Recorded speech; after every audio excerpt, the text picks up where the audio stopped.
എല്ലാവർക്കും പുതിയൊരു വീഡിയോയിലേക്ക് സ്വാഗതം.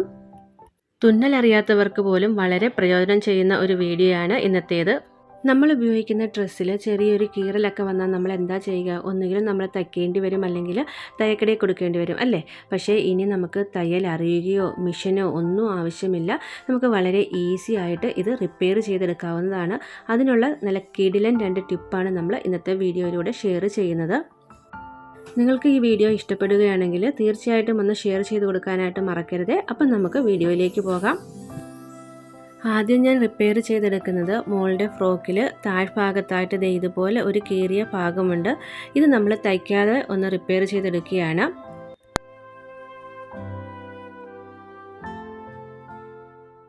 അതിനായിട്ട് നമുക്ക് ആദ്യം ആവശ്യമുള്ളത് സെയിം ഡിസൈനിലുള്ള ഒരു പീസ് തുണിയാണ് കേട്ടോ.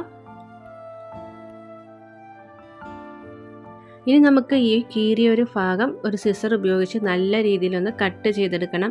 നൂലൊക്കെ പൊങ്ങി നിൽക്കുകയാണെങ്കിൽ അതൊന്ന് ലെവൽ ചെയ്യാനാണ് നമ്മളിങ്ങനെയൊന്ന് കട്ട് ചെയ്തെടുക്കുന്നത്. അല്ലാന്നുണ്ടെങ്കിൽ നമ്മൾ റിപ്പയർ ചെയ്തെടുക്കുമ്പം ഒരു ഭംഗി ഉണ്ടാവില്ല അത് കാണാനായിട്ട്.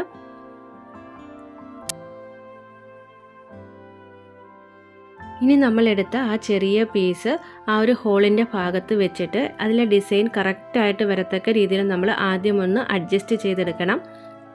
കുറച്ച് സമയമെടുത്ത് തന്നെ ഡിസൈനുകളൊക്കെ തന്നെ നമ്മൾ ലെവലിൽ വരത്തക്ക രീതിയിൽ അഡ്ജസ്റ്റ് ചെയ്യണം. എന്നാൽ മാത്രമാണ് നമ്മൾ റിപ്പയർ ചെയ്തെടുക്കുമ്പോൾ നല്ല ഭംഗിയോടുകൂടി കിട്ടുകയുള്ളൂ. അങ്ങനെ അഡ്ജസ്റ്റ് ചെയ്തെടുത്തതിന് ശേഷം ഇതുപോലെ ആ ഹോളിനേക്കായും വലുപ്പത്തിൽ ഒരു പീസ് കട്ട് ചെയ്തെടുക്കണം.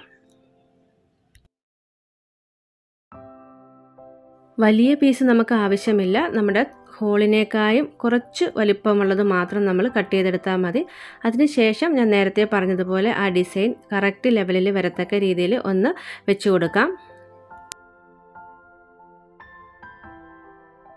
ഇനി നമുക്ക് ആവശ്യമായിട്ടുള്ളത് ഇതുപോലെ ഒരു പ്ലാസ്റ്റിക് കവറാണ്. ഒരുപാട് സൗണ്ടൊന്നും കേൾക്കാത്ത ടൈപ്പ് പ്ലാസ്റ്റിക്കിൻ്റെ കവർ കിട്ടുമല്ലോ. നമ്മൾ മാവേലി സ്റ്റോറിൽ നിന്നൊക്കെ സാധനങ്ങൾ വാങ്ങുന്ന ടൈമിൽ ഇത്തരത്തിലുള്ളൊരു കവറാണ് കിട്ടുന്നത്. അത് വേണമെങ്കിൽ നമുക്ക് ഈ ഒരു ആവശ്യത്തിന് വേണ്ടി ഉപയോഗിക്കാവുന്നതാണ്. ഞാനിപ്പോൾ എടുത്തിരിക്കുന്നത് നമ്മൾ ഫാൻ വാങ്ങുമ്പം കവർ ചെയ്ത് കിട്ടിയ ഒരു പ്ലാസ്റ്റിക്കിൻ്റെ കവറാണ്. അതല്ലാന്നുണ്ടെങ്കിൽ നമുക്ക് കടയിൽ നിന്ന് സിപ്ലോക്ക് ബാഗ് വാങ്ങാൻ കിട്ടുമല്ലോ, അതിൻ്റെ ആ ഒരു കവർ വേണമെങ്കിൽ നമുക്ക് ഉപയോഗിക്കാവുന്നതാണ്. അതിൽ നിന്നും ഇതുപോലെ ഒരു പീസ് നമുക്ക് കട്ട് ചെയ്തെടുക്കണം. കട്ട് ചെയ്തെടുക്കുന്ന ഈ ഒരു പ്ലാസ്റ്റിക് കവർ നമ്മൾ നേരത്തെ കട്ട് ചെയ്ത് വെച്ചിരിക്കുന്ന ആ ഒരു തുണിയേക്കായും വലിപ്പമുള്ളതായിരിക്കാൻ പ്രത്യേകം ശ്രദ്ധിക്കണം കേട്ടോ. ഇനി നമുക്ക് ഇത് ഈ ഒരു ഹോൾ ഭാഗത്ത് എങ്ങനെ അറ്റാച്ച് ചെയ്ത് വെക്കാമെന്ന് നോക്കാം. അതിനായിട്ട് നമുക്ക് ആദ്യം ഫ്രോക്ക് നല്ല പോലെ ചുളിവൊന്നുമില്ലാത്ത രീതിയിൽ ഒന്ന് സെറ്റാക്കി വെക്കണം. അതിന് മുകളിൽ ഞാൻ വെച്ച് കൊടുക്കുന്നത് ഒരു A4 സൈസ് പേപ്പറാണ്. A4 സൈസ് പേപ്പറിന് പകരം നോട്ട്ബുക്കിൽ നിന്നൊരു പേപ്പർ ആയാലും മതി. ന്യൂസ് പേപ്പറൊന്നും ഈ ഒരു ആവശ്യത്തിന് വേണ്ടി ഉപയോഗിക്കരുത് കേട്ടോ. അതിൻ്റെ മഷിയൊക്കെ നമ്മുടെ ഡ്രസ്സിൽ പറ്റിപ്പിടിക്കാനുള്ള ചാൻസ് ഉണ്ട്. പിന്നെ അതിന് മുകളിൽ ഞാൻ വെച്ച് കൊടുക്കുന്നത് നമ്മൾ നേരത്തെ കട്ട് ചെയ്തെടുത്ത ആ ഒരു പീസ് തുണിയാണ്.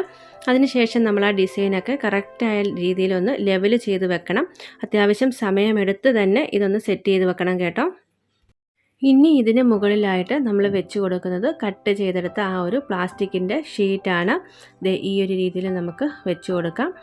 അതിനുശേഷം ഇനി ഇതിന് മുകളിൽ വീണ്ടും ഒരു A4 സൈസ് പേപ്പർ വെച്ച് കൊടുത്തിട്ട് നല്ലതുപോലെ ഒന്ന് അയൺ ചെയ്ത് എടുക്കുകയാണ് വേണ്ടത്.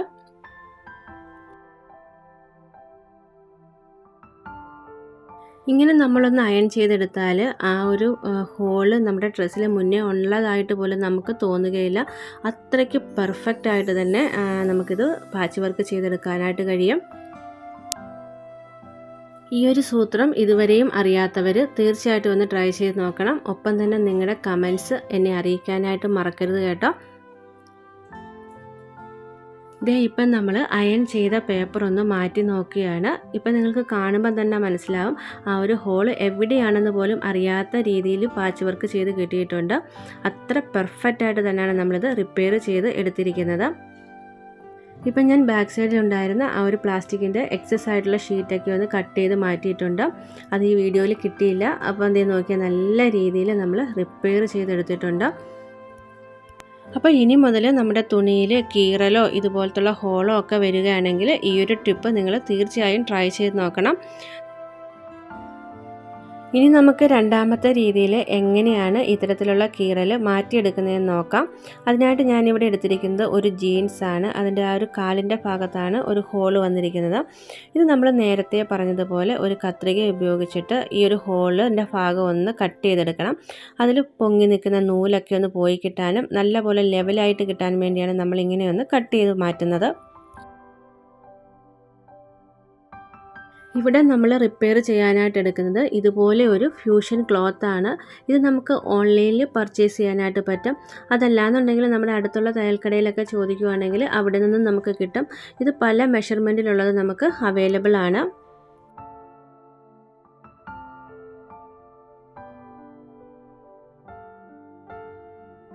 ഇനി നമുക്ക് റിപ്പയർ ചെയ്യാനായിട്ട് നേരത്തെ പോലെ സെയിം കളറിലുള്ള ജീൻസിൻ്റെ ഒരു പീസാണ് നമുക്ക് ആദ്യമായിട്ട് ആവശ്യമായിട്ടുള്ളത്.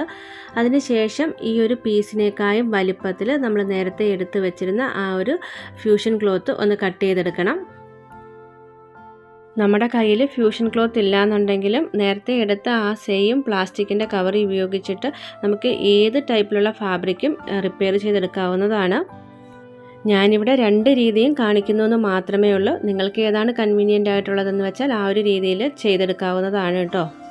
ഇനി നമുക്ക് ആവശ്യമായിട്ടുള്ളത് ഒരു പീസ് A4 സൈസ് പേപ്പറാണ്. അത് ഞാൻ ഈ ഒരു പാൻറ്റിൻ്റെ ഉള്ളിലേക്ക് ഇങ്ങനെയൊന്ന് വെച്ച് കൊടുക്കുകയാണ്. നമ്മളിങ്ങനെ പേപ്പർ വെച്ച് കൊടുക്കുമ്പോൾ മടക്കൊന്നും വരാതിരിക്കാനായിട്ട് പ്രത്യേകം ശ്രദ്ധിക്കണം കേട്ടോ. അതിനുശേഷം ഞാൻ വെച്ച് കൊടുക്കുന്നത് നമ്മൾ നേരത്തെ കട്ട് ചെയ്തെടുത്തിട്ടുള്ള ആ ഒരു ഫ്യൂഷൻ ക്ലോത്താണ്. ഇനി നമുക്ക് അതിന് മുകളിലേക്ക് നമ്മൾ കട്ട് ചെയ്ത് വെച്ചിരുന്ന ആ സെയിം കളറിലുള്ള ജീൻസിൻ്റെ ഒരു പീസ് തുണി കൂടി വെച്ച് കൊടുക്കാം. അതിനുശേഷം അതിന് മുകളിൽ വീണ്ടും ഒരു A4 സൈസ് പേപ്പർ വെച്ചിട്ട് നല്ലതുപോലെ ഒന്ന് അയൺ ചെയ്തെടുക്കുകയാണ് വേണ്ടത് കേട്ടോ. നമ്മൾ ആദ്യം ചെയ്ത സെയിം പ്രൊസീജിയർ തന്നെയാണ്.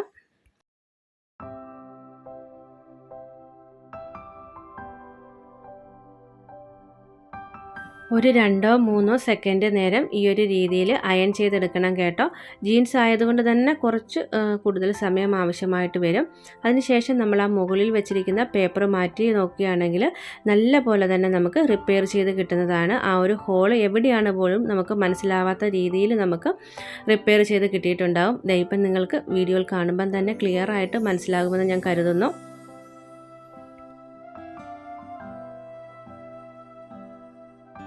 ഇനി ഞാനിതൊന്ന് മറിച്ചിട്ട് കൂടി നിങ്ങൾക്ക് കാണിച്ചു തരാം ഇതിൻ്റെ ഉൾഭാഗം എങ്ങനെ ഇരിക്കുമെന്നുള്ളത്. ഇപ്പം നമ്മളത് മറിച്ചിട്ടതാണ്. ഈ ഒരു രീതിയിലാണ് നമുക്ക് റിപ്പയർ ചെയ്ത് കിട്ടിയിരിക്കുന്നത്. നല്ല പെർഫെക്റ്റായിട്ട് തന്നെയാണ് നമുക്കിത് റിപ്പയർ ചെയ്ത് കിട്ടിയിരിക്കുന്നത്. അപ്പോൾ ഇനി മുതൽ ഇങ്ങനെയുള്ള ചെറിയ ചെറിയ ഹോൾസോ കീറലോ ഒക്കെ ഉണ്ടെങ്കിൽ അത്തരത്തിലുള്ള നമ്മുടെ തുണികൾ എടുത്ത് കളയാതെ ഈ ഒരു രീതിയിൽ റിപ്പയർ ചെയ്തെടുക്കാൻ നിങ്ങളെല്ലാവരും ശ്രദ്ധിക്കുമല്ലോ. അപ്പോൾ ഇന്നത്തെ വീഡിയോ നമുക്ക് വൈൻഡപ്പ് ചെയ്യാം. ഈ ഒരു വീഡിയോ നിങ്ങൾക്ക് എല്ലാവർക്കും ഉപകാരപ്രദമായില്ലേ, പ്രത്യേകിച്ചും തയ്യലറിയാത്തവർക്ക്. അപ്പോൾ എല്ലാവരിലേക്കും ഒന്ന് ഷെയർ ചെയ്ത് കൊടുക്കൂ. മാത്രമല്ല നമ്മുടെ ചാനൽ ആദ്യമായിട്ടാണ് കാണുന്നതെങ്കിൽ ഒന്ന് സബ്സ്ക്രൈബ് ചെയ്യാനും ആ തൊട്ടടുത്ത് കാണുന്ന ബെല്ലൈക്കൺ എനേബിൾ ചെയ്യാനും മറക്കില്ലല്ലോ.